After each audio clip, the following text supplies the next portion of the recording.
শুকরিয়া আদায় করি তিনার সময় বলে আলহামদুলিল্লাহ। তারই সাথে সাথে হাজারো দুরূদ পেশ করি হযরত মুহাম্মদ সাল্লাল্লাহু আলাইহি সাল্লামের রওজা মুবারকে। ধন্যবাদ জানাই গ্রেট লিডার রাহেল ভাইকে, যিনি সকাল থেকে এখনো পর্যন্ত উপস্থিত করতেছেন, চমৎকার পরিচালনা করতেছেন এবং এই মুহূর্তে আমাকে কথা বলার সুযোগ করে দিয়েছেন। এবং ধন্যবাদ জানাই আপনাদেরকে। আমাদের গ্রেট লিডার হাসান ভাই বলছিলেন যে 100 মানুষের স্তরে 95 জন মানুষ সফল হয়, আর 5 জন মানুষ সফল হয়, আর 95 জন মানুষের মানে অসফল থাকে, তারা সফল হয়। আর এই 5 জন মানুষের কাছেই থাকে এই 95% মানুষের অংশ। তো একথা বলার উদ্দেশ্য হইল, আমরা কিন্তু এই হল ভর্তি মানুষ ছিলাম। হয়তো অনেকের কাজ আছে, কাজ এর জন্য চলে গেছে, কিন্তু অনেকে আসছে শুধু লিডার বলছিলেন অনেকে আসছেন খাওয়া দাওয়ার চলে যাবে।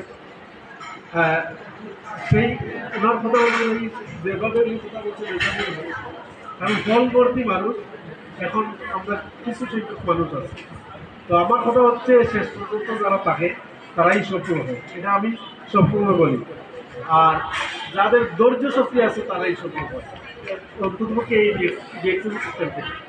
আর ডিএক্সএল সিস্টেম না, পৃথিবীর যতটা সাইড আছে যেখান থেকেই মানুষ সফল হয়েছে, আজকে বিশ্ব রেকর্ড করছে যারা, তারা সবাই কিন্তু ধৈর্য ধরে সিস্টেমের সাথে লেগেছিল বিধায় তারা সফল। তো আজকের প্রোগ্রামে তাই প্রমাণ করে আপনারা যারা আছেন, আমি মনে করি আপনারা সবাই আগামী দিনে একটু আবেগ, কারণ আপনারা আজকে সকাল থেকে এখনো পর্যন্ত আছেন, আপনাদের ভিতরে সেই ধৈর্য শক্তি আছে বিধায় আপনারা এই সিস্টেম থেকে সফল হবেন। তো আমি শুরুতে একটা গল্প বলবো।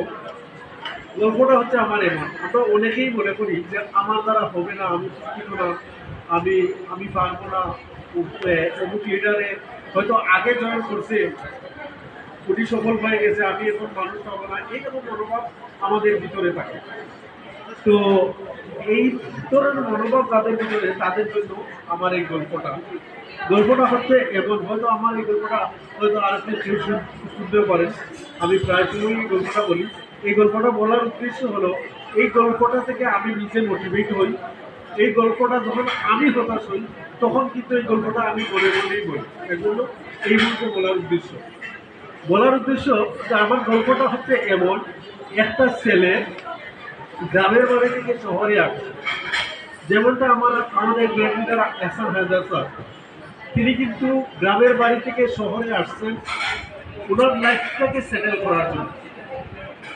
তো ওই ছেলেটাও ঠিক তদ্রুপ সব গ্রাম থেকে শহরে আসছে তার লাইফটা ভালো ইনকাম করার জন্য। তো সে যখন ভালো ইনকাম করার জন্য আসছে শহরের অলিতে গলিতে সব জায়গায় খোঁজাখুঁজি করে সে তার ভালো একটা চাকরি খুঁজে পায় না, এক ধরনের হতাশ। তখন সে মনে মনে চিন্তা করে যে আমি যদি এই মুহূর্তে গ্রামের বাড়ি যাই, তাইলে গ্রামের চাচাতো ভাই, মামাতো ভাই, খালাতো ভাই, তো ভাই যত আছে এবং আশপাশে যারা আছে তো ভাই তারাও খানে বলবে গেছিলেন শহরে বেশি টাকা ইনকাম করার জন্য, কেন আবার চলে আসলো। এইভাবে মানুষ বলে না আমাদেরকে। এর জন্য কিন্তু অনেক প্রবাসে যাওয়ার পরে অনেক কষ্টে তাকে প্রবাসী পার করেও দেশে নিয়ে যায়। কারণ কেন নেয় না, যে দেশে গেলেই একটা অবস্থান তৈরি করিয়া যদি না আসতে পারি, তাইলে ওই মানুষগুলো ওইভাবেই যায়। তো ঠিক ওই ছেলেটা ওইভাবে চিন্তা করতেছে যে এই মুহূর্তে যে আমি গ্রামের বাড়ি আবার চলে যাব, সবাই তো এইভাবে বলবে আমাকে। তো সেই চিন্তা ভাবনা করতে খুঁজতেছে কি করা যায়। তো হঠাৎ এক অফিসে একটা ক্লিনারের ইন্টারভিউ দিল। ওইখানে মানুষ লাগবে, ওইখানে ইন্টারভিউ দেওয়ার পরে ওইখানে তার চাকরি হওয়ার পরে তাকে ওই ম্যানেজমেন্ট বলছে যে আপনি 2 ঘন্টা পরে জয়েন করেন, আপনার কিছু খাতা আছে, আপনার রেডি করে